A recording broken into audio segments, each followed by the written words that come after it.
morning and welcome to an all-new Eye the Tiger. I'm Monique Carey. And I'm Joseph Silliman. The Think Pink rally in honor of breast cancer is today during lunch in the amphitheater. Everyone will have lunch after second period, and there will be Think Pink t-shirts for sale in the Patty Baker for $12. This year's fall play is The Emperor's New Clothes. Shows are November 7th through the 9th and 14th through the 16th. Adult tickets are $14, student and senior tickets are $8, and children under 10 are free. Tickets are available at the door or online on GoFan. Instead of your regularly scheduled programming, Luke Teal was on the scene last night at the annual Fall Bonfire. Hey, I'm Luke Teal, and this is the Bonfire Tiger Talk. How is our bonfire going so far?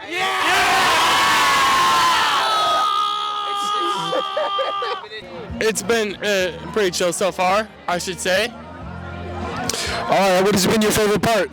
My favorite part of the bonfire was just, chilling with friends, just watching the fire go on. It's really fun, get to hang out with friends. What's been your favorite part? Just watching it, it's kind of cool, and we have a football, so it's kind of fun to pass around. It's going pretty good. I don't know why they stopped the music, though. It's not playing anymore. Yeah, they stopped it because of the fight, and now it's kind of just boring. No fire, so. How's your bonfire been going other than that? It's been bonding, firing, whatever that. You got a bite of the Kikis? Oh, yeah. Oh, let's go. Oh, yeah. All right. How's your bonfire going so far? It's great. Let's go. What's making it great? I got myself a date. Let's go. Yeah. All right. What's been your favorite part so far? This chicken's good. Where'd you get it? That Kiki's food truck Yeah. over there. Do you have to let it linger? Do you have to? Do you have to? Do you have to let it linger? It's going great. What's been your favorite part? My favorite part was walking up and seeing the fire because it looked really big. All right. What would you think? What do you think is better, this year or the previous years? I think the bonfire we had in the spring was a lot nicer because it was still light outside and we were able to play spike ball, but now it's just kind of dark and depressing, so not the best. All right. How's your guys' bonfire going? Yeah! All right. What do you think the best part has been? Hey, just one at a time. Kikis. Fantastic experience. We had a huge bonfire. Love seeing it get lit up. It was awesome. So fun seeing kids just hang out. All right. What would you think is your the best part of the bonfire so far? Kiki's right here. Good grub. I'm full. Seeing my students in the wild. How's your guys' bonfire going? Pretty great! It's so fun. All right. What's been your favorite part? The music. I bet. How's your bonfire going so far? It's tough, dude. It's tough. All right. What's been your favorite part? My favorite part are the girls, dude. The girls? What about the girls? They all have boyfriends. This bonfire was great. I had a very good time. I'm Luke Teal, and now let's go back to the news desk.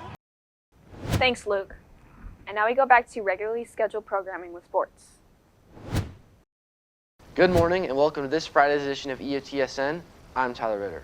Starting with water polo, both teams went 2-0 this week with wins against Del Campo and Mira Loma.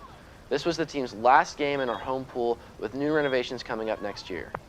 Next, with girls tennis, the team went 2-1 this week with the one loss being a non-league game, keeping the team's perfect record of 14-0.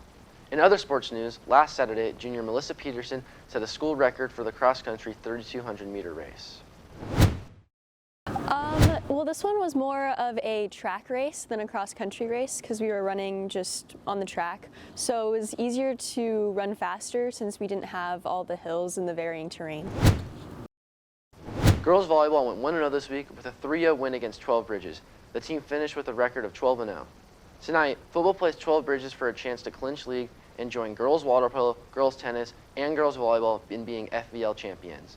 That's all on your home for Roseville High School sports. Top plays, breakdowns, and more. Iowa Tiger Sports Network, EOTSN. And now we go over to entertainment. Thanks, Tyler. Last Wednesday, Supergiant Games announced and released the first major update for Hades 2, which is still in early access. The Olympus update added a whole new region in the overworld, new monsters to slay, a new weapon to slay those monsters, trinkets to collect, and animals to bond with. While still being in early access, Supergiant Games confirmed in the patch notes that the Olympus update will not be the only major update Hades 2 receives. However, the major updates are a fair bit heftier than the small bug fixes they've been making since Early Access's announcement, so the next big one is planned for sometime in 2025. Hades 2 had all the technical bits and pieces for a functioning game, but it was only the necessary bits and pieces. The Olympus update brought a lot of life to Hades 2 that it was missing before. It added in things that fans were sorely missing and was more focused on stylistic, pretty things like a transitional screen between regions. This game is gorgeous in all the ways that matter, but Supergiant Games, show me Zagreus and my life is yours.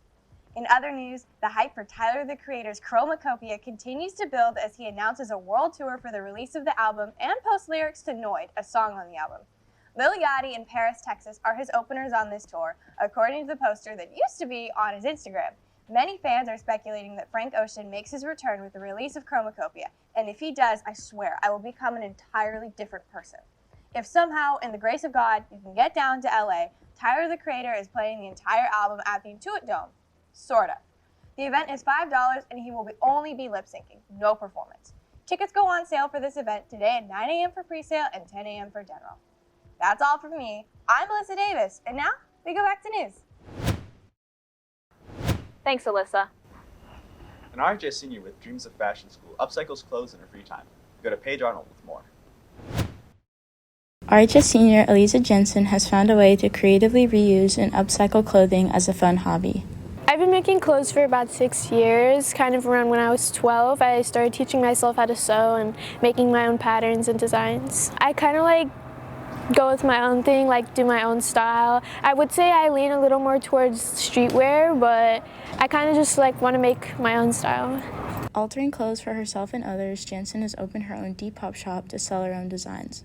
From scratch, I've only really made clothes for myself, but I have altered clothes for quite a few people. Like, I've altered clothes for like my mom and my brother and like some of my friends. Like, done pants, like made it flare, like added double pockets and stuff like that.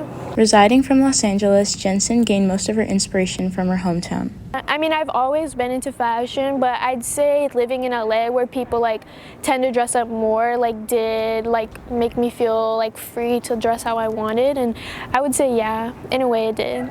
In hopes of becoming a designer and starting her own brand, Jensen expresses interest in fashion from a very young age. Ever since I was a kid, like I knew that I wanted to make my own clothes.